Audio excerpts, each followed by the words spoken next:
city and learning, live in a melting pot. You know what I'm saying? It's multicultural. And there's so much going on in the city and traveling and seeing things and my family taking me out and well-rounding me and things. That is the external influence. The Malcolm X book is the first book I got to read. My mom handed to me, and that was an incredible book. And I still read it every couple of years because you get Okay. so much of a different perspective to see that man. It's really the story of an evolution of a man, and it was cut short before he can finish his plan or the full potential of what he could do or what he was trying to do. So Right. people like that, that galvanize me, that pushes me forward.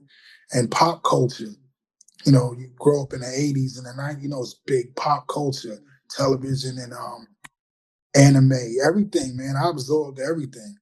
Okay. No, that's cool, man. You don't hear too many people talk about.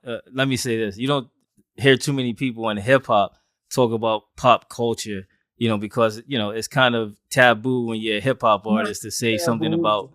It You, ain't taboo. They got that thing where it's a false sense of you tough and you can't talk about these things. But how is that true when everybody knows anime? Everybody knows cartoons. right. Everybody knows what we're talking about. So that Right. means they knew it too. They was watching it too. That's Right. why it's like, Exactly. like the karate flicks, Voltron, Transformers, G.I. Joe. Everybody know. Come on, we come from the Yeah. era Yeah. of them. We all had our That's electronic uncles. that's It's true. just in front of the TV, while we do what we do. Right. That's true. That's true. Now, you said you were homeschooled. Was that from kindergarten to through 12th grade, or when did you ever go to a regular school at all? Now I went to daycare just like anybody else, but it was extracurricular. I was in a Muslim kindergarten, if you will. Okay. I was in yeah, it was just from the beginning. Okay. Just from the beginning. Okay. I Okay. was already inquisitive. My brain was already charged for that. Okay.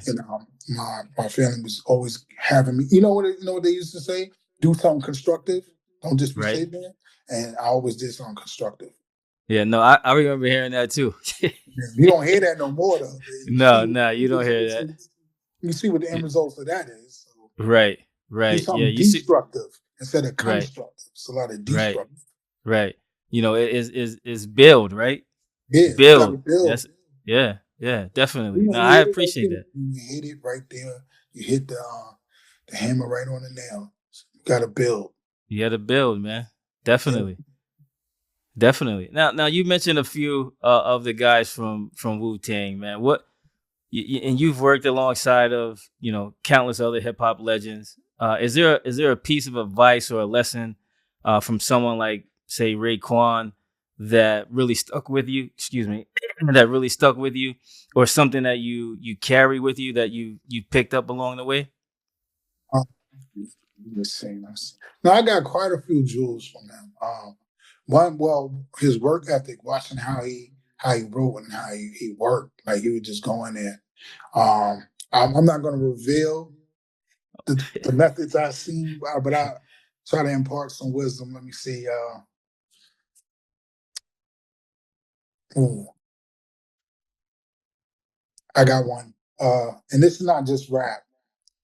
Okay. What you do, I think it was my birthday. I don't even think he remembers, but it was. I think I was in my 20s. He said, "What you do in your 20s will define your 30s." Okay. And I was like, "Yeah, Okay. yeah, yeah, I got it." But like I said, when in retrospect, he was already telling you you got to work 10 years ahead to Right. define the next 10 years. Right. Right. So what Nah, you that that do, yeah, that's heavy, man. You yeah. know? Yeah, what you do in your 20s will define your 30s, huh? And look, and it just carries over your 30s Right. to your 40s to your 50s. So Exactly. you got to see, you got to visualize how you see yourself and how you want to see yourself. And it's heavy. It's heavy, but with life, there's so many distractions. You're moving at the speed of life. So Right. sometimes you may not catch that jewel. You catch it, you might drop in it, then you catch, what I'm saying, you pick it back up later. But yeah, Right. Right. Nah, and we need that, man. You know, we need people like that in our lives, man, to help, Yeah, make the man. path a little smoother. You know, like my wife and I, we have two sons, and I try to do that with them, right? And Got you. they're both teenagers right now. And some days, man, it's like I don't know if they really, if they hear me at all, right? Right. No idea. And I'm trying to impart, like you said, someone imparted wisdom into you. I'm trying to do the same with my sons. And some days, man, it's like, I don't know if they're really getting it. But, when you're talking to someone in their 20s and you're trying to give them those jewels, they may get it right away, they may not, but at some point they'll figure out like, hey, man, this, what I'm getting here is good information. Yeah, I mean, the 20s is the boot camp of life. Like Right. you gotta grow through your 20s. This is like that's the movie phase. Everything is like an Right. action movie. And you're doing everything for the first time. Everything you Right. being this the first time you're gonna be in the driver's seat for yourself, Right. along with, you know, everything that comes with it. So we just, he's like a teen and then they go into their 20s. So it's like, man, you try to be, what I'm saying? You're trying to be a navigate, help them navigate through it, basically. Correct. Best way Correct. you can, you know. Correct. And speaking of Wu Tang, and people consider them, like superheroes, right? Mm. If you could, say you had a hip hop, superpower. If you could have any superpower specifically for the hip hop world, like say instantly mastering any flow or turning any beat into a hit, what would it be? Mm. Probably words. I could hypnotize people with the words I say. And whatever I say comes to reality or something like that. I would like that. Okay, so you would speak it into existence. Speaking into existence, master of words, speak any language in the universe, and mind control.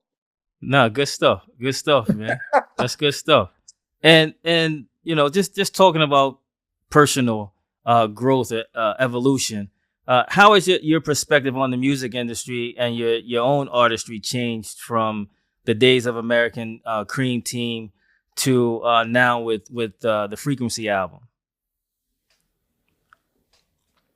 I would say raw energy back then, evolving into like you got like a laser, but if you can compact it into one beam, a perfect beam when you cut with precision, that's what I would consider it, the evolution from raw talent to cultivating it into uh, precise science with your talent. With your talent, Okay. Okay. No, that's good. That's good. And speaking of the Frequency, when you were crafting the album, um, when you were making the album, what was there a personal experience or a particular moment that inspired the direction of the album, and maybe a story behind the scenes that fans haven't heard yet. well, the frequency wasn't even the name of the album. I was in a whole different direction, Okay. and I had just got my